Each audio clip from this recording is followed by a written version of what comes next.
Hi everybody, it's Claudia from Create with Claudia. Thank you so much for stopping by. Today, as you can tell, it's all about gradient fabrics, specifically Island Batik gradient fabrics. And I will be telling you all about those gorgeous new lines they have, and I'll also be throwing in a little tutorial to make an ombre placemat. Very easy to do. It's a self-binding, quilt as you go gradient placemat. Here it is one more time. Very easy. You'll have a blast making them. And I hope you stick around and watch the tutorial.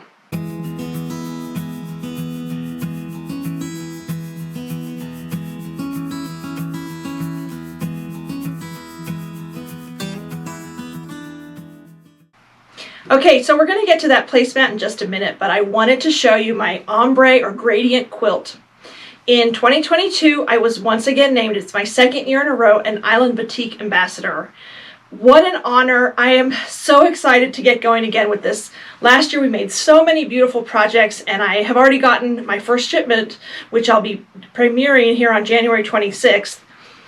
Everything in the boxes, but one of the things in the boxes I went ahead and got started on, and it's their gradients. They have a new line of gradients, and I got the purple, and they are gorgeous. They blew me away. I love these purple gradients, and gradients are like ombre. It's basically steps of color from light to dark, dark to light, that kind of thing.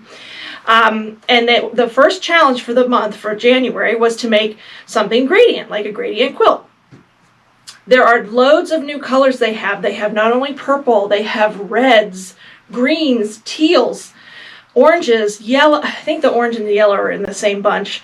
And some other blues. So you got to go, if you can find them, they're absolutely gorgeous. And we got fat quarters of all of them. But again, I got the purples. They're called Playful Purples, and those are their new, Island Batik's new gradient line, and they're hand dyes. And this is what I did with my gradients. I absolutely love it. I will be doing a video tutorial on how to make this quilt. It's really, really easy.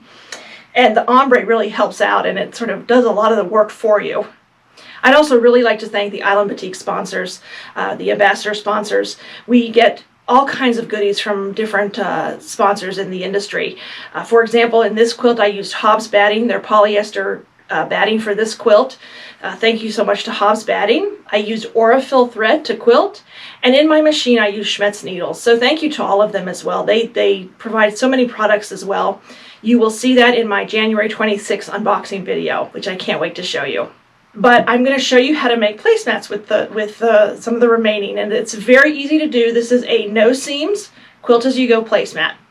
All right, so I'm back. I've adjusted the camera a little bit, and I will be zooming in so you can see it better, but I'm ready to get started on this self-binding quilt as you go placemat. It's so easy and so fun to do, and if you happen to be lucky enough to get some of these gorgeous Island Batik gradients, it's the perfect fabric for this. But if you have your own gradients, I actually did a video once on how to pick out ombre fabrics, just a little bit of a tutorial, some tips in there for you.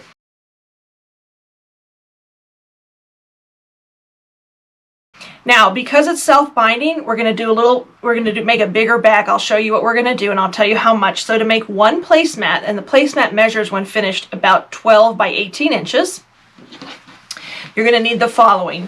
You're going to need backing fabric, excuse me. And I cut mine larger, so this is cut, let me just check my measurements here, 15 by 21. And this is also an Island Batik. Isn't that gorgeous, this purple? It's almost too pretty to put on the back, but it's perfect for the back. The next thing you're going to want to cut is your batting. And because it's a quilt as you go and it's self-binding, you want to cut your batting the size that you need with a little bit extra on one end, and I'll explain that in a second. So I cut my batting. So the backing again is cut 15 by 21. I'm checking, I have my cheat sheet here with my figures on it. The batting that I use, and I use for my placemats a nice thin batting. It lays flatter. I like that look on a table. Sometimes if they're too puffy, you know, you put a cup on it or something, it might tip over. But anyway, for the batting, you're going to cut it 12 inches by 19 inches. So it's a little bit larger than your finished, the finished quilt, or finished placemat, excuse me. And I'm just going to lay that, I center it as best I can. I eyeball it, which probably isn't the best thing to do. You could measure it and mark off. I I'm kind of bad about that. I love to eyeball things and try to guess, and sometimes that bites me in the end, but I think for this we'll be okay. So the next thing you need are your strips of ombre fabric. And again, I'm using these gorgeous purples. And I'm going to go from light to dark. Now, the pack I got, it has 20 different gradient fabrics. You definitely don't need that many. So these are 2-inch strips, and I use 11 of them in this. So 11 2-inch strips, and they're 2 inches by 12 inches. So very easy. There's 12 inches long, 2 inches wide. And you're going to start on one end, and you want to really even it out. In fact, I'm going to adjust the camera. This is a one-man show, so it takes me a few seconds to change the camera. That way you can see it better, and you'll be able to see me sewing it too. Okay, so I have now adjusted the camera a little bit. It's always hard when it's one person doing this. And here are my strips. We're going to start on the left-hand side, and we're going to take the lightest strip, or whichever one you want to start with, but if we're doing ombre, then that gives you the effect. And then you take the next step up in the colors. Now, I lay mine out before I start any ombre project. You have to stay organized with ombre projects because it's really easy to get some of the fabrics confused, or mixed up, I should say. Even them, make sure they're nice and even, line them up. Well, I just knocked them out of place, that's great.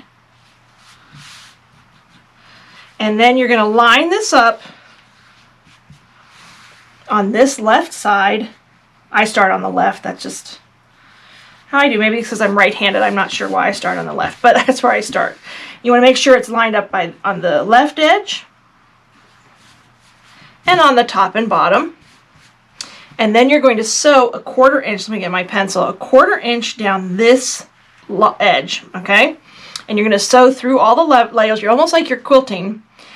And the one thing you're going to do is you're going to start about 1/8 of an inch and end about 1/8 of an inch. 1/8 of an inch or a 1/4 of an inch away from the edge. I leave a little bit of space, and I'll show you why at the end when we're self-binding. But just a very scant, just a hair, like 1/8 of an inch, I would say, on each end. And then I will pin this just so it doesn't slip, because you want to keep a nice straight line. That's the one thing with the quilt as you go. You just want to make sure everything stays in line and doesn't get too skewed. But like I said, I give you a little bit of extra length on this edge, and you'll see at the end that comes in sort of handy. So then what you're going to do is you're going to take that over to your machine and give yourself a 1/4 inch seam allowance and sew down there. And I'm just going to roll this up.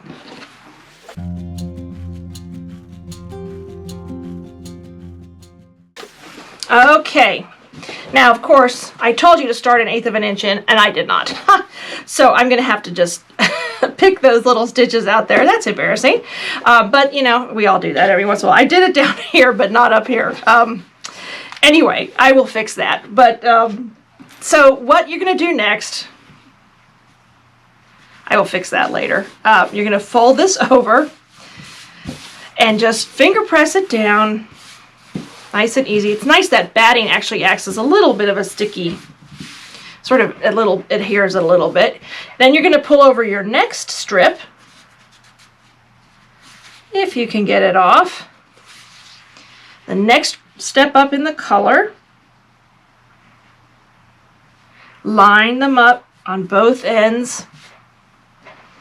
And again, I'm going to pin just so it doesn't move as much.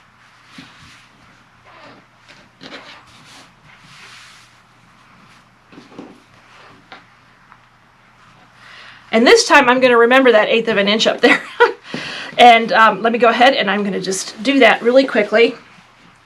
And actually before I do that, I'm going to fix that little 1/8 of an inch. Let me go get a seam ripper and I will fix that. Okay, I just took out 2 stitches there. Not a big deal. Once you do your binding, that all gets covered up anyway. That's why I'm not so worried about it. But anyway, let me go ahead and stitch this one down with that 1/4 inch.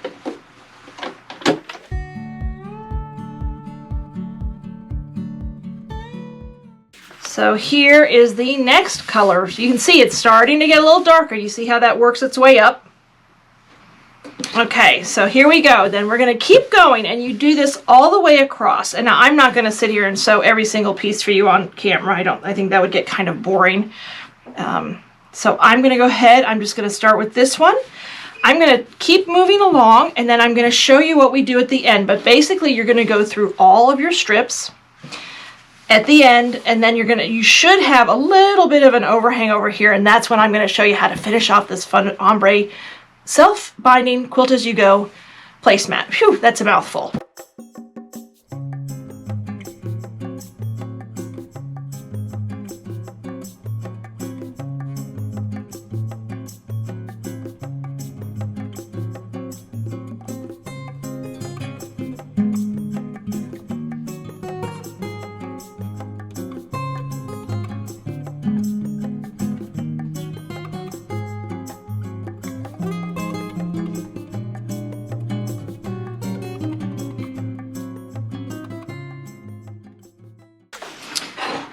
All right, so here we go. I've sewn them all down. Remember I said there was going to be a little bit extra, and there is, and that's no problem. We're going to get rid of that.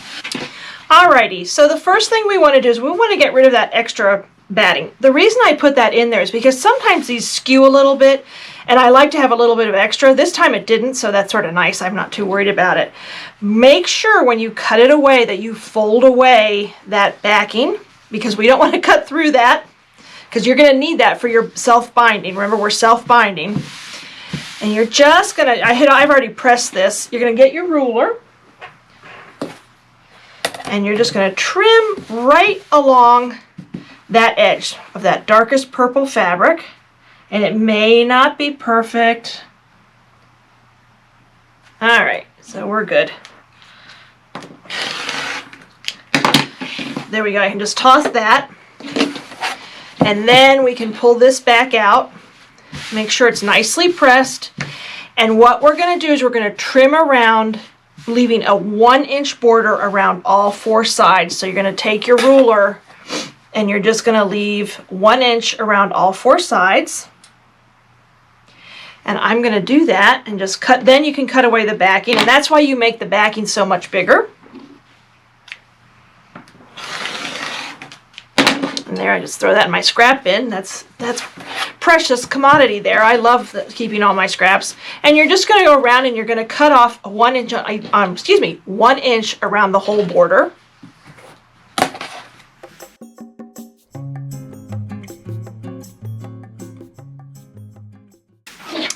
All right, so now we have our 1 inch border. And now it is time. Well, you have to get rid of all those threads. That's a later job. The reason I leave that 1/8 of an inch is just in case, and this time it actually worked out really well, but just in case you need to trim back some of that batting or something goes wrong. You don't, I guess you don't really need to do that. I just like having that extra safety net there. You can see, you just pull it back a little bit if you needed to trim that, or if it was too long. That way you wouldn't cut into your fabric on the top. But the next thing we want to do is get our pressing surface. And you're going to fold this in till it touches the border, like so. And you're going to press. Okay, you can do that on opposite sides. And I like to do the long sides first. All right, so once these edges are pinned, you're going to fold them over again, like so. Let me move this up so it's easier to see. And yes, those threads are in the way. That's annoying, but we'll get rid of those later. Just all the way in. And you can start at one end. Might be easier this way. Just fold it over nicely. And I use these clips, and I'm just going to clip it down before I sew it.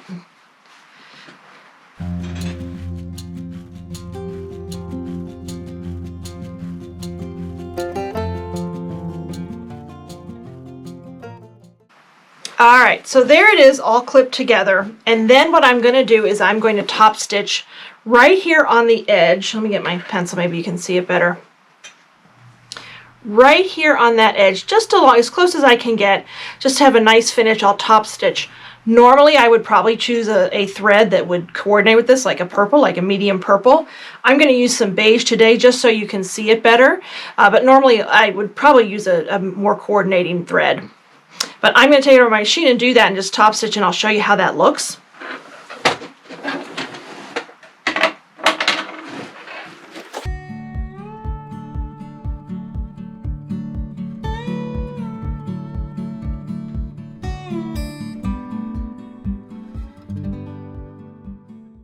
All right, so there you go. Nice finish there on the edge. And then I'm going to go ahead and do it on the other side. I'm going to keep removing those threads. I thought I got a lot of them. I'm going to keep removing those as I do this. Just a nice finish on both sides. And then I'll show you how to do the corners too, because that's an important step. But right now I'm going to do the other long side.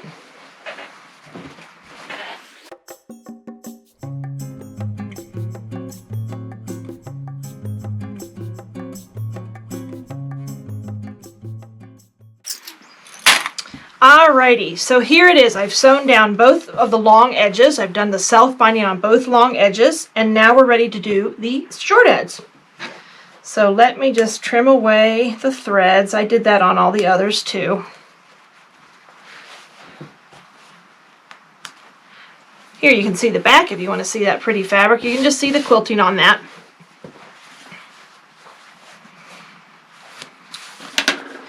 Alright, so now we're ready to do the short ends. So you're going to do the same process. The only problem is that corner. It's not really a problem, it's just a little bit more bulk. So you just need to, and what I'm going to do so that it makes a nice corner, there will be a lot of bulk when you're sewing that corner, is I first off press it. I almost forgot to tell you that. You got to press this down. Iron. Okay, so you're going to do that on both sides. I'm just doing it on the one right now. And then like you did with the long sides, you're going to fold this over and clip. It's very easy. This is just such an easy way to bind. Although honestly, I think I said this, I forget where I was at, like on the, I think a live stream, and binding is honestly one of my favorite parts. I think it's because my quilts are almost finished and I can just sit in front of the TV and relax, and then the hand stitching, I don't do much hand stitching anymore because I have problems with my right hand. And I just love, I can still do that as hand stitching, and so it's really nice. So, but for this kind of thing, this self-binding is, you can't beat it. And it's real fast and easy. The only bulk is there on those corners, so go slowly when you're going through your machine. And again, we're just going to do top stitching right along that edge, and I will show you how that looks in a second.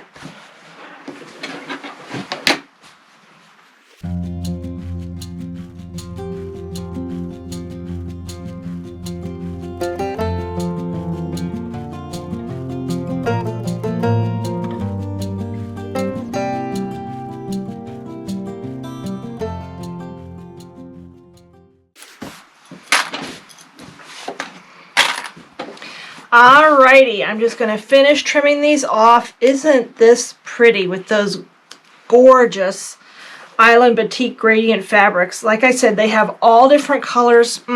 See, now the one thing I did forget to mention, I'm going to put it up on the screen, and I completely forgot to mention that. Don't forget back stitch on those final corners when you're doing the short ends. Just do a little back stitch there, one or two stitches, just for safety. Can't believe I forgot to mention that. But anyway, this is the placemat. I'm in love with it, and I'm going to make some more. I'm hoping I can get at least one more out of this. It's just me and my husband now. My daughter's in college. Alright, so here I am once again, just going to show you one more time my little ombre placemat. It's about 12 by 18 inches. It's a ombre self-binding quilt as you go placemat, and they're very easy to make. It's unbelievably easy to make. And I again made these with Island Batik gradients. They have a whole new line of beautiful gradients, different colorways, pinks, reds, purples, as you can see, blues. I mean, all the colors in the rainbow, and they're just beautiful. Next month we're doing a row by row quilt, and I have some gorgeous fabric I got. It's a new line that's coming out in February, so I can't wait to show you that. So make sure you hit that subscribe button so you get notifications when I upload my new videos. I love to do a video and then a little small project with my Island Batik projects. I'm also all over social media, so go ahead and check me out, TikTok, Instagram, Facebook, those kinds of things. So go over there and check those out as well. Thank you to Island Batik for sponsoring this and for naming me a 2022 Island Batik ambassador. Go check out the other ambassadors. There are 24 other ones, and they all did gradient projects, and they're all beautiful. And I'm so lucky to work with such a talented group of designers and artists.